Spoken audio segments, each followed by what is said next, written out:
Are we now dangerously close to Sean Combs' criminal trial being delayed? And I don't mean by just a few days or weeks. I'm talking months. The defense has just filed a letter with the court accusing the prosecution of not playing fair, and they say they can no longer, in good conscience, have proceedings begin on May 5th. We're going to bring on criminal defense attorney Bradford Cohen to break down the arguments and what we can expect next. Welcome to Sidebar, presented by Law&Crime. I'm Jesse Weber.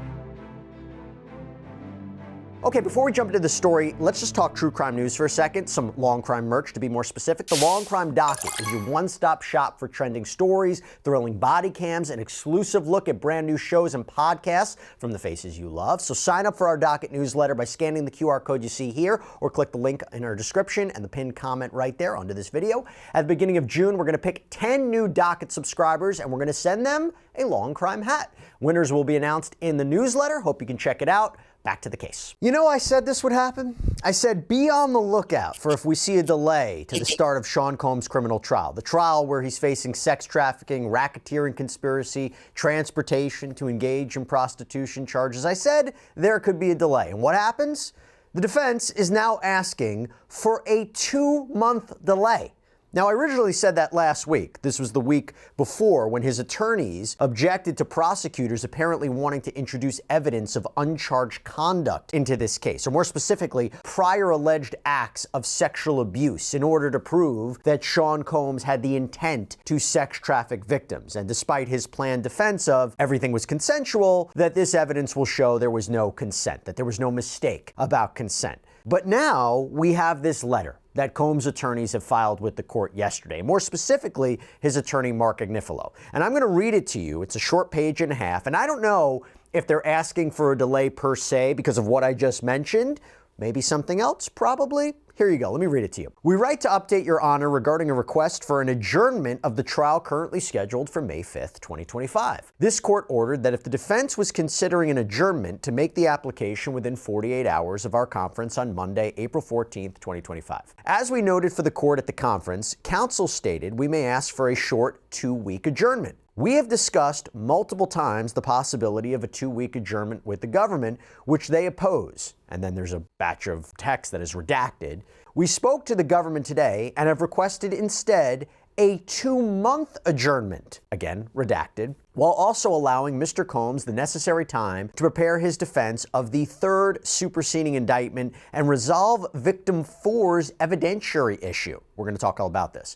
Though the government has argued to this court that the third superseding indictment is encompassed by a previous charging instrument, there is actually substantially new conduct in the third superseding indictment about which we are continuing to receive new discovery as recently as last night. Much of this discovery, which has been produced on a rolling basis since April 4th, 2025, was in the government's possession prior to the grand jury returning the third superseding indictment. And by the way, as we've discussed here on Sidebar, a third superseding or amended indictment was filed against Combs last week. He was arraigned this week on it. Basically adds 2 new charges against him for sex trafficking and prostitution with respect to unidentified victim 2. There are also tweaks to some language a bit, adds a sentencing factor with respect to victim 2 as well. As you know, we've been covering Diddy from like the beginning, and I focus on this so much. I'm always rushing to get the next script done, and I just sometimes rush to eat food, and I'm trying to be very careful about what I eat. But I will tell you honestly, shopping for healthy food is not easy. It's tough to know what is actually good for you, but that is why I'm so happy we have Thrive Market now sponsoring Sidebar. So Thrive Market is a go-to online grocery store for getting healthy essentials. And one of the things that I absolutely love is their shopping experience, because as a Thrive Market member, you can customize the assortment of products in just a few clicks based on your preferences and diet. You can filter the products to get exactly what you're looking for. Like instead of chomping on candy, I found these amazing organic avocado oil chips. Also, they're super eco-conscious with all their products shipped from their zero-waste warehouses. Everything is delivered straight to your door. You don't even have to leave the house. So if you're ready to make healthy food shopping as easy as a few clicks, check out Thrive Market. Scan the QR code on screen, click the link in the description, or head over to thrivemarket.com/sidebar to get 30% off of your first order and a free gift when you join Thrive Market today. But then the letter continues. There's a whole batch that's redacted, but then it says, we note that the court has broad authority to grant such continuances where the government seeks a superseding indictment which operates to prejudice a defendant. The government opposes our proposed reasonable adjournment request, even though it is still producing discovery, including discovery on count 4, a 15-year mandatory minimum count. That's sex trafficking against victim 2. And, quote, has indicated over our objection that it will not produce the exhibits and witness list due today or additional 3,500 material while this request is pending. 3,500 material are statements from government witnesses. Under these circumstances, with discovery seemingly incomplete on a 15-year mandatory minimum count, we cannot in good conscience go to trial on the scheduled date. This is a problem that the government has created, yet it opposes our reasonable request. And then there's redacted language. Okay, want to bring in celebrity criminal defense attorney Bradford Cohen, who has represented stars like Kodak Black and Drake, to talk about this. What do you make of this, Bradford? Good to see you. I saw this coming as you did.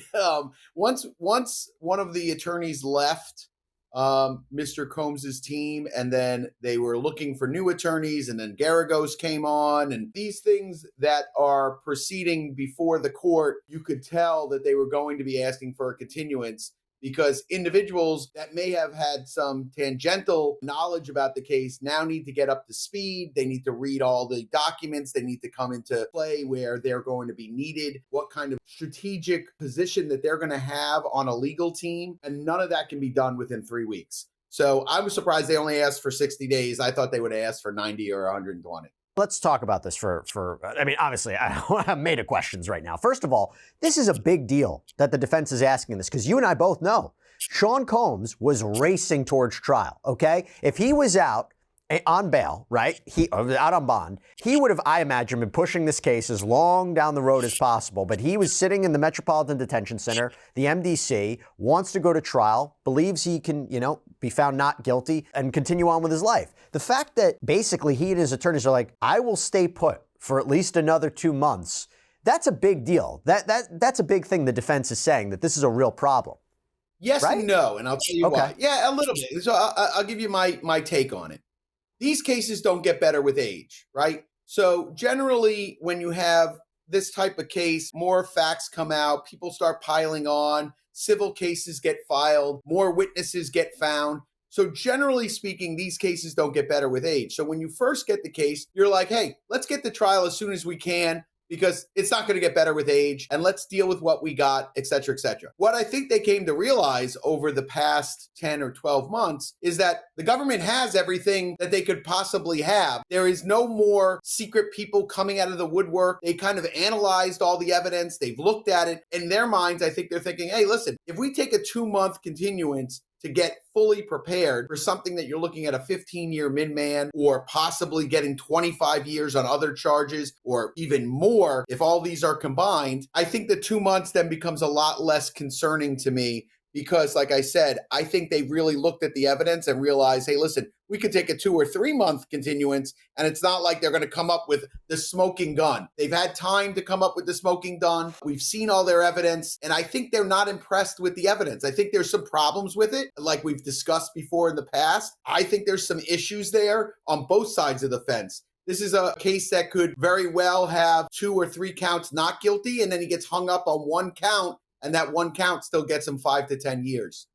Let's break this down a little bit, what they said in their letter about why they want this delay. So one of the things that I have to mention is that reference to victim 4, who actually came up at the arraignment hearing that was earlier this week too, on Monday. So Combs' legal team argued that the government hasn't been forthcoming with evidence. And more specifically, they raised the issue of all of these apparent emails and messages from unidentified victim number 4, who has been indicated to be a key witness in this case. Not necessarily a victim as part of the overall charges per se, but a key witness. And the prosecution fired back and said, look, there is just too much stuff here, too many emails. We haven't been able to get our hands on all of them. So Bradford, when you hear an argument like that regarding victim 4 and evidence being turned over, again, significant issue. What do you take away from it?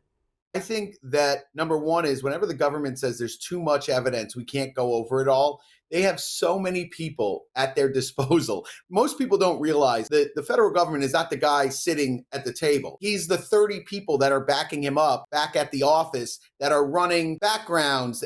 There's agents running around taking statements. There's a forensic team going through computers. So when they tell me there's too much there to go through, I don't put much weight in that. I do think that is the reason why a continuance is necessary. And to be honest with you, a 60-day continuance, in my opinion, is not that great, number one, in terms of the amount of time they could have asked for. Number two is the fact that the government is objecting, all the while knowing that they haven't turned over everything that they have, that there's still outstanding discovery, there's still issues that are outstanding. Considering all that to say, hey, listen, judge, we don't want to give them a 60-day continuance is ridiculous. The judge is 100% going to give them a continuance. I don't know if it's going to be for 60 days. I think it will be because I don't think that's an obnoxious ask.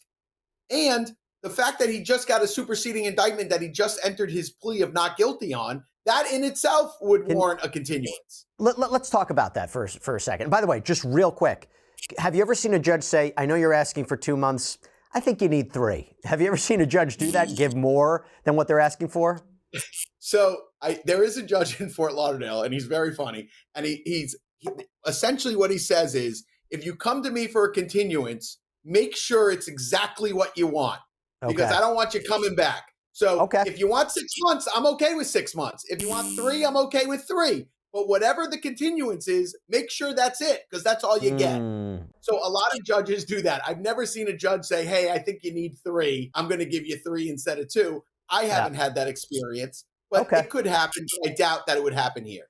Okay, so let me go through this, because you heard the argument from the defense in the letter where they said that this new indictment, this third superseding indictment, contains, quote, substantially new conduct, and they are continuing to receive new discovery. I mean, what do you make of that argument? Again, considering substantively, we are talking about 2 new charges with respect to victim 2, who already was a victim listed in the racketeering charge. So the charges don't change, right? He's still facing sex trafficking and racketeering charges and transportation to engage in prostitution charges. It's just now not only with respect to victim 1, now it's with respect to victim 2. Do you believe that the defense has a point here?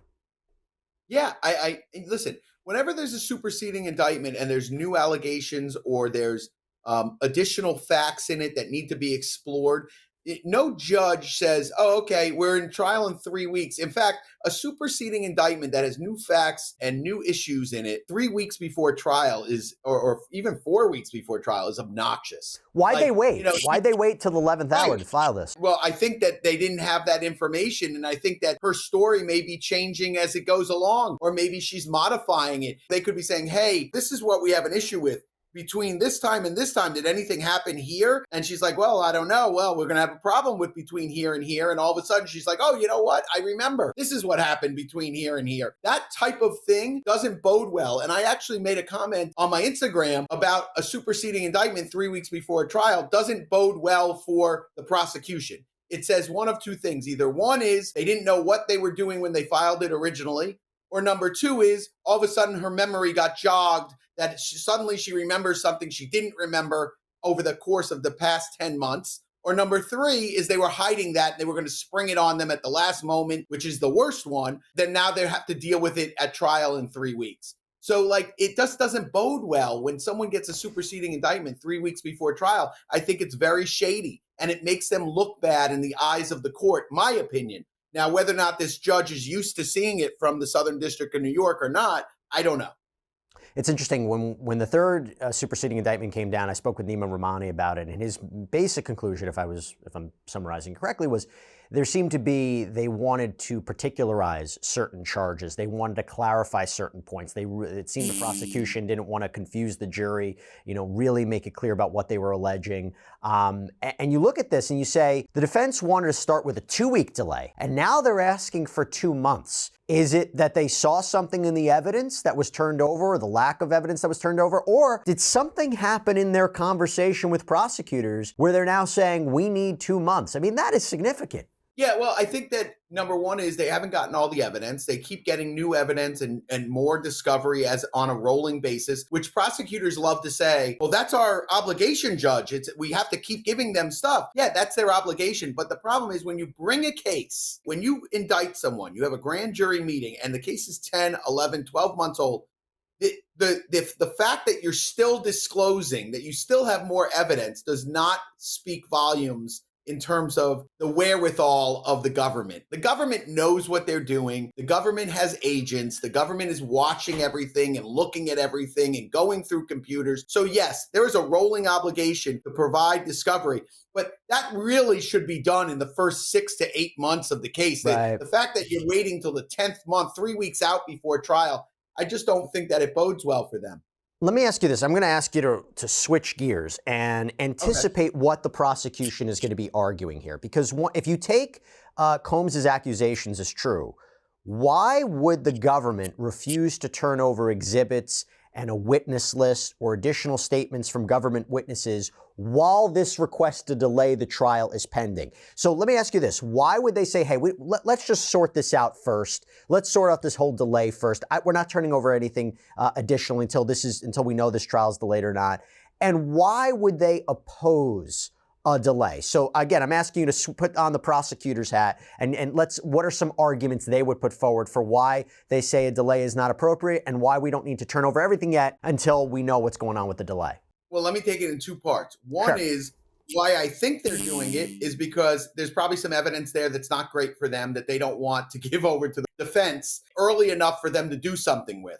That's generally why the government doesn't turn over stuff 2 months before trial, a month before trial. Now, what's their excuse in front of the court? That's going to be very difficult. Why wouldn't you turn that stuff over until you want to see if they get a continuance? If I'm the judge, why is that relevant? If I give them a continuance or I don't give them a continuance, they're going to say, oh, well, Judge, they're going to have opportunities to go out and do these things, and then it might cause a bigger delay. But if you say, listen, I need a 2-month continuance, give me my stuff. I don't see a judge saying, hey, no, we're not going to address this until 3 weeks before the next trial date. Doesn't make any sense. I think their argument is going to be that it's not a good argument, and they really have no good argument for not allowing the 60-day continuance. None of their individuals are in custody, or they're afraid they're going to flee the country, or a witness is not available, or a witness is 90 years old and they're going to die before trial. Those are all reasons why you would think a prosecutor would say, I object to 60-day continuance. None of that's happening in this case. There is a hearing tomorrow where they're probably going to sort a lot of this out. We're probably going to hear some of the explanations and counter arguments. But while I have you, Bradford, there are these other issues that are tied to it. And I always want to monopolize all my time with Bradford Cohen as much as I can. So let me ask you this.